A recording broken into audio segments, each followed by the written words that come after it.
नमस्कार, मैं अजय झा आप लोग के सामने आज एक नया वीडियो लेके प्रस्तुत हूँ।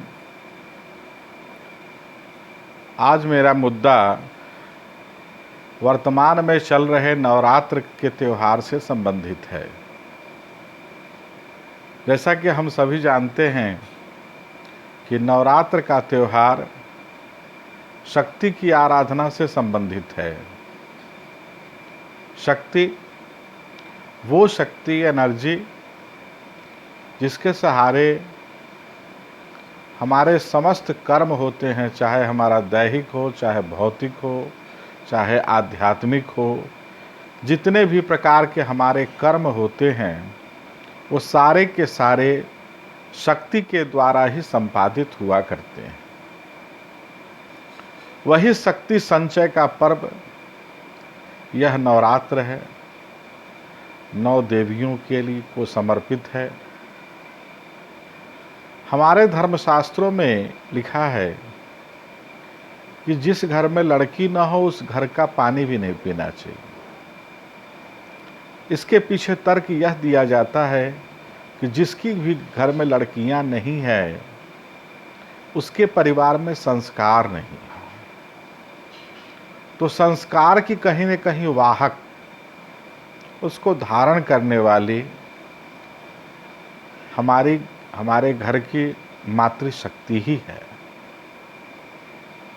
इसलिए इस त्योहार पर ही नहीं बल्कि प्रत्येक दिन मातृशक्तियों का नमन होना चाहिए। मातृशक्ति का मतलब हमारी माता से भी है, हमारी बहन से भी है, हमारी पुत्री से भी है, हमारी पत्नी से भी है। नमन करने का मतलब है उनको यथोचित सम्मान देना चाहिए। अगर हम अपने परिवारों में स्त्रियों को उचित सम्मान देना प्रारंभ कर देंगे और माता रानी की भक्ति में कोई कमी भी थोड़ी बहुत रह जाएगी तो माता रानी कभी क्रुद्ध नहीं होंगी और हमको अच्छा फल देगी,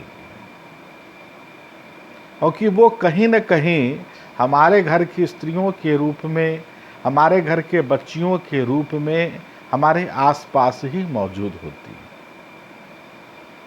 दुर्भाग्य हमारे देश का है कि आज हमारा देश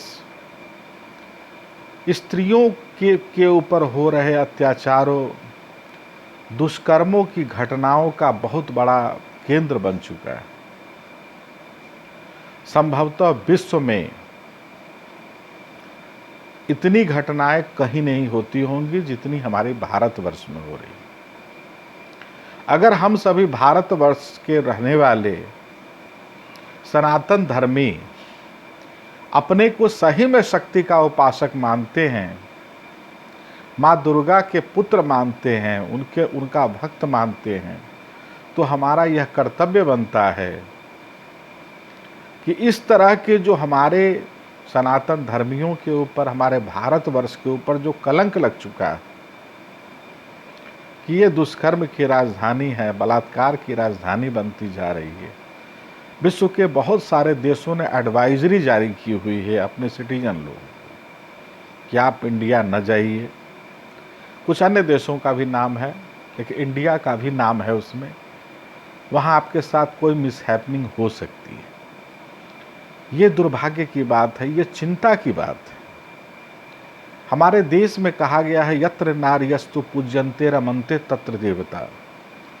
वैसे देश की ये छवि बनना दुर्भाग्यपूर्ण, ये अत्यंत चिंतनीय विषय है। इसके पीछे जो भी फैक्टर हैं, चाहे वो टेलीविज़न हो, सिनेमा हो, इंटरनेट हो, फैशन शो हो, जो अश्लीलता परोसी जाती है उसके पीछे चाहे वो कारण हो, स्वतंत्रता के नाम पर जो श्रृंखलताएं हो रही हैं वो इसके पीछे कारण हो, कहीं न कहीं इसके लिए हम सबको काम करना होगा। तभी हम सही रूप में इस नवरात्र को मनाने के हकदार माने जाएंगे और तब हमारी पूजा माता रानी स्वीकार करेंगी। शुरुआत घर से करनी पड़ेगी।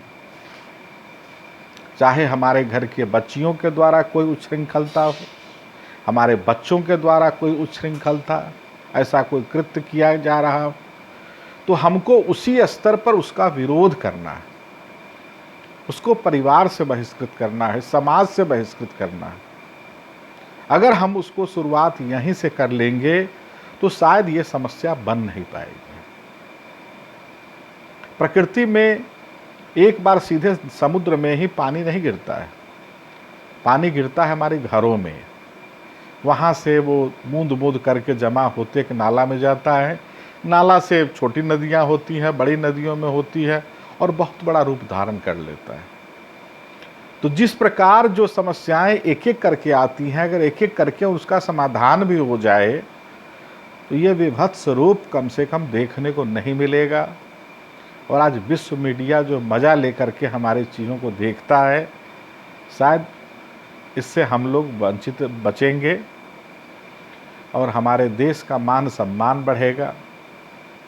तो आइए हम सभी इस नवरात्र में यह संकल्प लें कि स्त्रियों के ऊपर हो रहा है किसी भी अत्याचार के विरुद्ध, चाहे हमारे घर में हो रहा हो, हमारे कार्यक्षेत्र में हो रहा हो, सार्वजनिक स्थानों पे हो रहा हो, हम उसका पुरजोर विरोध करेंगे। धन्यवाद।